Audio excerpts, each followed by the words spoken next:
श्रीमद् भगवत गीता का ज्ञान आपकी सारी व्यर्थ की चिंताओं को समाप्त कर सकता है। गीता का ज्ञान मन की हर परेशानी और अशांति को नष्ट कर देता है। जब महाभारत का युद्ध आरंभ होने वाला था तो अर्जुन बहुत चिंता करने लगा कि मेरे गुरु और पितामह भीष्म और मेरे सारे रिश्तेदार, मेरे सारे मित्र इस युद्ध में सब मारे जाएंगे और ना जाने कितने बेकसूर लोग इस युद्ध में मारे जाएंगे, ना जाने कितनी स्त्रियां विधवा हो जाएंगी, सब कुछ बर्बाद हो जाएगा, इस शहर की सारी रौनक ही खत्म हो जाएगी। इन सबको मारकर अगर मैं जीत भी गया तो उस जीत का मतलब ही क्या, जहां अपने ही ना रहे। तब अर्जुन को श्री कृष्ण ने गीता का ज्ञान देते हुए कहा कि तू जिस भी चीज़ की चिंता कर रहा है, जिसके लिए भी दुखी हो रहा है, जिसके बारे में सोच सोच के इतना परेशान हो रहा है, वो सब कुछ एक दिन नष्ट होने वाला है। वो आज नहीं तो कल वैसे भी मिट जाएगा। और जो अविनाशी आत्मा है वो कभी भी मर नहीं सकता, नष्ट नहीं हो सकता। तो चिंता और दुख किस बात के लिए करते हो? क्योंकि जो एक दिन नष्ट होने वाला है, मिटने वाला है, मरने वाला है, उसकी चिंता करके, उसका दुख करके तुम कर भी क्या लोगे? तुम चाह के भी उसे रोक नहीं सकते, उसे बदल नहीं सकते। तो क्यों चिंता करके अपना जीवन नष्ट कर रहे हो? चिंता तुम्हारे मन को दुखी और रोगी बना देगी, कायर बना देगी। और जो नष्ट हो ही नहीं सकता उसकी चिंता करने की कोई ज़रूरत ही नहीं है। तो परिस्थिति को चाहे तुम जैसे देखो, तुम्हारी चिंता करना बिल्कुल व्यर्थ है। वास्तव में आप भी उन्हीं बातों के बारे में चिंता करते रहते हैं, सोचते रहते हैं, जिसे आप कंट्रोल नहीं कर सकते, जिसे आप चाहकर भी बदल नहीं सकते। याद रखना, जो व्यक्ति चीज़ों को जितना कंट्रोल करने की कोशिश करेगा, जितना प्रयास करेगा कि ज़िंदगी मेरे हिसाब से चले, जो मैं चाहता हूँ मुझे बस वो ही मिले, और जो चीज़ मैं नहीं चाहता वो चीज़ मेरी ज़िंदगी में कभी ना आए, ऐसे ही व्यक्ति को सबसे ज़्यादा चिंता और तनाव का सामना करना पड़ेगा। क्योंकि ये ज़िंदगी एक बहते पानी की तरह है। जैसे उसी पानी में दो तिनके बह रहे हैं, जिसमें से एक तिनका पानी की लहरों के साथ आनंद लेता हुआ बह रहा है कि पानी जहाँ जा रहा है उसके बहने में मैं उसका साथ दूंगा। जहाँ जहाँ पानी जाएगा वहाँ वहाँ मैं भी इसके साथ आनंद लेता हुआ बहता रहूँगा। वो तिनका पानी के साथ बह रहा है, वो तिनका पानी के साथ नाचता हुआ जा रहा है, खुश होता हुआ जा रहा है। और एक दूसरा तिनका है जो उस पानी के बहाव के साथ लड़ रहा है कि जहाँ ये पानी जा रहा है मैं उसका बहाव बदल दूंगा, इस पानी को मैं वहाँ ले जाऊंगा जहाँ मैं ले जाना चाहता हूँ, क्योंकि मैंने अपनी मंजिल कहीं और सोच रखी है। अब वो पानी के बहाव के साथ लड़ रहा है, किनारों से पत्थरों से टकरा रहा है, पर पानी के बहाव को वो बदल नहीं पा रहा, बल्कि जितनी कोशिश करता है पानी से लड़ने की, उतना ही दुखी और उतना ही परेशान हो रहा है। ये ज़िंदगी भी ऐसे ही बहते पानी की तरह आगे बढ़ती जाएगी। लेकिन अब हमें तय करना है कि हम किस तिनके की तरह बनना चाहते हैं। या तो हम चिंता करके, खुद को परेशान करके ज़िंदगी से लड़ते रहें, ज़िंदगी से शिकायतें करते रहें, या तो फिर हम उस दूसरे तिनके की तरह बने कि जहाँ ज़िंदगी जा रही है उसी में आनंद लेना शुरू कर दें, उसी में ही खुश रहना शुरू कर दें। हमारी हालत उस व्यक्ति जैसी है कि एक बार एक राजा नगर से गुजर रहा था। उस राजा ने मार्ग में देखा कि एक गरीब बूढ़ा व्यक्ति अपने सर पर लकड़ियों का गट्ठर बांध कर ले जा रहा था। राजा को उस व्यक्ति पे बहुत दया आई। राजा ने उस व्यक्ति से कहा कि तुम इतनी गर्मी में इतना बड़ा लकड़ियों का गट्ठर अपने सर पे लेके जा रहे हो, पसीने से लथपथ लगे पड़े हो, आओ तुम मेरे रथ में आके बैठ जाओ, तुम्हें जहाँ जाना है मैं तुम्हें छोड़ दूंगा। तो वो व्यक्ति कहने लगा, महाराज मैं बहुत गरीब आदमी हूँ, मैं आपके रथ पे कैसे बैठ सकता हूँ, मैं तो आपके आगे बहुत छोटा हूँ। राजा ने कहा कि मैं छोटा बड़ा, अमीर गरीब नहीं मानता, मनुष्य को मनुष्य की मदद करनी चाहिए। अगर हमारे पास कुछ ज़्यादा है और अगर किसी को ज़रूरत है तो उसे वो चीज़ ज़रूर देनी चाहिए। तुम भी एक मनुष्य हो और मैं भी एक मनुष्य हूँ, और अगर एक मनुष्य दूसरे मनुष्य की पीड़ा को नहीं समझेगा तो वो मनुष्य नहीं है, वो तो पशु के समान है। इसलिए तुम मेरी गाड़ी में आ जाओ, मैं तुम्हें तुम्हारी मंजिल पे छोड़ दूंगा। राजा के ऐसा कहने पर वो किसान राजा के रथ में बैठ गया। जब वो रथ चलने लगा तब राजा ने देखा कि किसान के सर से अभी भी पसीना बह रहा है। तब राजा ने गौर किया कि उस किसान ने अपने सर से वो लकड़ियों का गट्ठर उतारा ही नहीं। राजा ने बोला कि तुम अपने सर पे ये लकड़ियों का गट्ठर लेके क्यों बैठे हो? अब तो तुम मेरे रथ में सवार हो, ये लकड़ियों का गट्ठर मेरे रथ पे रख दो, तुम आराम से बैठो। तो वो व्यक्ति कहने लगा, नहीं नहीं महाराज, आपने मुझे ही अपने रथ में बैठाया, मेरे लिए ये बहुत बड़े सौभाग्य की बात है, मैं अपनी लकड़ियों का वजन आपके रथ पे बिल्कुल नहीं आने दूंगा। तो उस राजा ने अपना सिर पीट लिया। यही कहानी हम सब की है। गीता में श्री कृष्ण कहते हैं कि अपनी हर चिंता, अपना हर दुख तुम मुझ पे छोड़ दो, मैं तुम्हारे हर दुख को दूर कर सकता हूँ, मैं तुम्हारी हर चिंता को दूर कर सकता हूँ। लेकिन यहाँ हर एक मनुष्य अपने सर पर चिंताओं की लकड़ियों का गट्ठर लेके घूम रहा है। हालांकि कर कुछ नहीं सकता, ताकत कुछ नहीं है, लेकिन इंसान अपना जोर चलाता रहता है। हर इंसान को लगता है कि सब कुछ मैंने संभाल रखा है, मैं अगर ध्यान ना दूँ, मैं अगर कुछ ना करूँ तो सब कुछ बर्बाद हो जाएगा, सब कुछ खत्म हो जाएगा।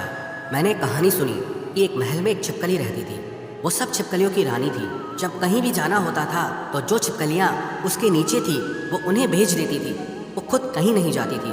एक दिन सब छिपकलियों ने उससे पूछा कि तुम हमारी रानी हो पर तुम कहीं भी नहीं जाती, बस इस महल में ही बैठी रहती हो, ऐसा क्या कारण है कि तुम कहीं बाहर ही नहीं निकलती?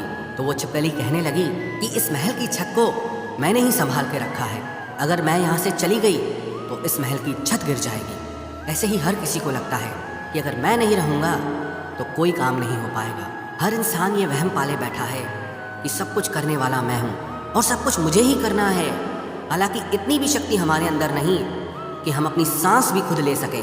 वो प्रकृति ने ऐसा नियम बना रखा है कि हमारी सांसें अपने आप चलती है।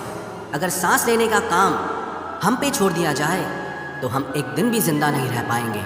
इधर एक पल के लिए भी सांस लेना भूले और उधर मौत सामने आ जाएगी। और मनुष्य को सोचने की, चिंता करने की ऐसी बीमारी है कि वो सिर्फ आज की चिंता नहीं करता और ना ही सिर्फ अपने कल की चिंता करता है, वो अपने आने वाले 10, 20, 50 साल, अपने बुढ़ापे तक की, अपने मरने के बाद तक की भी चिंता करता है। और एक बात याद रखना कि जो लोग बहुत ज़्यादा सोचते हैं, बहुत ज़्यादा चिंता करते हैं, उनमें कुछ भी करने की शक्ति ही खत्म हो जाती है, क्योंकि चिंता करने में ही उनकी सारी ऊर्जा नष्ट हो जाती है। ये कलयुग है ना, इस युग में लोग सोचते ज़्यादा हैं, करते बहुत कम हैं। कलयुग का मनुष्य स्वभाव से आलसी और सिर्फ व्यर्थ की बातें सोचता रहता है। जिसे करना होता है ना, वो ज़्यादा सोचता नहीं है, वो उस कार्य को कर लेता है। पर आप अपने आसपास की दुनिया पे नज़र डाल के देखो, आपको अधिकतर लोग ना करने वाले ही मिलेंगे। आपको अधिकतर लोग वही मिलेंगे या तो व्यर्थ की चिंता करेंगे, या तो सिर्फ आलस्य करेंगे, या सिर्फ बहाने ही देते रहेंगे कि इस वजह से मैं ज़िंदगी में आगे नहीं बढ़ पा रहा, कि इस कारण से मेरी ज़िंदगी अच्छी नहीं हो पा रही।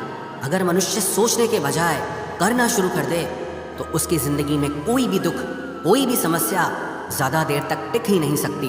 आपके पास दो रास्ते हैं, या तो अगर आपके जीवन में कोई समस्या है तो उसके समाधान में लग जाओ, उसके सल्यूशन में लग जाओ, और या आपको भविष्य में आने वाली किसी समस्या का डर है तो उसकी चिंता तो आप छोड़ ही दो, क्योंकि जीवन वैसे कभी नहीं चलने वाला है जैसा आप सोचते हैं। जीवन की एक अलग ही गति है। आप अगर कभी गौर करोगे तो आपको ये समझ आएगा कि आपने ज़िंदगी में जिन बातों को भी लेकर चिंता की उनका कोई मतलब ही नहीं था। आपको लगेगा आप व्यर्थ ही चिंता करते थे, पर ज़िंदगी ने कुछ और ही दिखा दिया। किसी नगर में एक बहुत धनी व्यक्ति रहता था। उसके पास इतना पैसा था जिसका हिसाब ही नहीं था। एक दिन उसने अपने सारे मुनीमों को बुलाया और उनसे कहा कि मेरे पास कितना पैसा है, कितनी संपत्ति है, उन सब का मुझे हिसाब लगा कर दो कि आखिर मेरी कुल संपत्ति कितनी है। वो सारे मुनीम उस व्यक्ति की संपत्ति का हिसाब लगाने में लग गए। उन सबको उस संपत्ति का हिसाब लगाने में ही 10 दिन लग गए। 10 दिन के बाद सब मुनीमों ने मिलकर कहा कि आपके पास इतना पैसा है कि आपकी 7 पीढ़ियाँ बैठकर खा सकती है, उन्हें कोई काम करने की ज़रूरत नहीं है। जब उस व्यक्ति ने ये सुना कि मेरे पास इतना धन है कि मेरी 7 पीढ़ियाँ बैठकर खा सकती है, उन्हें कोई काम करने की ज़रूरत नहीं है, तो वो व्यक्ति रोने लगा। फिर सब मुनीमों ने पूछा कि आप रो क्यों रहे हैं, आपके पास तो अपार संपत्ति है। तो वो व्यक्ति कहने लगा कि आप लोगों ने कहा कि मेरी 7 पीढ़ियाँ बैठकर खा सकती है, उन्हें कोई काम करने की ज़रूरत नहीं है, लेकिन जब 8वीं पीढ़ी आएगी तो उसका क्या होगा, उन्हीं के बारे में सोचकर मैं दुखी हो रहा हूँ। यही आजकल के हर मनुष्य की समस्या है। आज सब ठीक है, लेकिन कल कुछ गलत ना हो जाए, उसकी चिंता में परेशान हुए जा रहे हैं।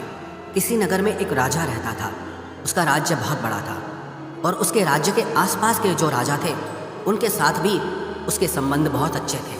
लेकिन वो राजा चिंता करता रहता था कि अगर कल को ये सारे राजा मेरे शत्रु बन जाए, मुझ पे हमला कर दें तो मेरा क्या होगा, मैं आगे कैसे जी पाऊंगा, मेरी ज़िंदगी कैसे चल पाएगी। बेवजह की इन चिंताओं में उलझा रहता था। एक दिन वो अपने गुरुजी के पास गया और गुरुजी को जाके उसने बताया कि मुझे बहुत चिंता होती है कि ये जितने भी राजा मेरे राज्य के आसपास रहते हैं कल को अगर ये मेरे शत्रु हो गए और मुझ पर हमला कर दिया तो मैं कहाँ जाऊँगा। गुरुजी उस राजा का मन समझ गए और उन्होंने उस राजा से कहा कि तुम्हारे नगर में ये एक महिला रहती है, उसके पास जाओ, उसे बहुत सारा धन और अनाज दान लेकर के आओ, तुम्हें तुम्हारी समस्या का समाधान मिल जाएगा। वो राजा बहुत सारा सोना लेकर, बहुत सारा अनाज लेकर उस महिला के घर गया उसको दान देने के लिए। जब राजा उस महिला के घर पहुंचा तो राजा ने उस महिला से कहा कि ये सारा धन तुम रख लो, ये सारा अनाज तुम रख लो, तुम्हारा जीवन बड़े आराम से गुजरेगा। तो उस महिला ने राजा से वो धन, वो अनाज लेने से मना कर दिया। वो राजा से कहने लगी कि मेरे पास आज खाने के लिए भोजन है, मैं कल के लिए अपने घर में भोजन नहीं रखती। मुझे उस ईश्वर पर पूरा भरोसा है कि जिसने मुझे आज खिलाया है वो मुझे कल भी खिलाएगा, क्योंकि जितना मैं संग्रह करूँगी फिर मुझे उस सामान की चिंता करनी पड़ेगी, फिर मुझे उस सामान को संभालना पड़ेगा। इससे तो बेहतर है कि जो ईश्वर मुझे आज तक संभाल रहा है मैं उसी के भरोसे खुद को छोड़कर जीती हूँ, क्योंकि जो आज तक खिलाता आया वो आगे भी खिलाता रहेगा। तो गीता का ज्ञान यही हमें सिखाता है। गीता में श्री कृष्ण अर्जुन को यही बार बार कह रहे हैं कि हे अर्जुन, अपनी सारी चिंताएं, अपने मन के सारे विचार तुम मुझे सौंप दो, अपने मन को हल्का कर दो, क्योंकि चिंता करके तुम सिर्फ दुख प्राप्त कर रहे हो। कभी देखा है किसी ने कि चिंता करके किसी इंसान को खुशी मिली हो, या चिंता करके किसी इंसान को अपनी समस्या का समाधान मिला हो? अगर गहराई से देखा जाए तो चिंता एक मानसिक बीमारी है। चिंता वही इंसान करता है जो कर्म में नहीं लगता, जो कर्म में ना लगकर विचारों में लग जाता है। जो व्यक्ति कर्म में लगा रहेगा उसे चिंता करने का समय ही नहीं मिलेगा, और जो व्यक्ति कर्म का त्याग कर देगा वो अपने खाली समय में चिंता ही करता रहेगा। तो अपने आप को अपने कर्म में लगाओ, जैसे श्री कृष्ण ने अर्जुन को उसका कर्म याद दिलाया कि तुम्हें अपना कर्म करना है। ये सब सोचना विचार करना तुम्हारा धर्म नहीं है। तुम क्षत्रिय हो और तुम्हारा कर्म क्या है कि अधर्मियों का नाश करना, जो अन्याय करते हैं, जो अत्याचार करते हैं, उनको नष्ट करना, ना ही फालतू की बातें सोचना, क्योंकि वो तुम्हारा काम नहीं है। तुम दुनिया के भगवान नहीं हो, तुम कुछ कंट्रोल नहीं कर सकते, क्योंकि ये जीवन बस बहता जा रहा है।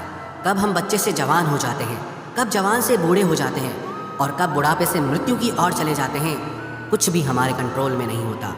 यहाँ हर इंसान जीना चाहता है, कोई नहीं मरना चाहता, लेकिन फिर भी सबको मरना पड़ता है।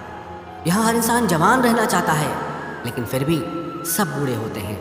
इस एक छोटी सी चीज़ को अगर हम समझ लें कि ये ज़िंदगी बस बहती जा रही है और हम इसे कंट्रोल नहीं कर सकते, बस जो हो रहा है उसमें अपने लिए एक खुशियों और आनंद से भरी एक ज़िंदगी हासिल करनी है, और वो ज़िंदगी लड़के या चिंता करके नहीं बल्कि खुश होकर जीनी है।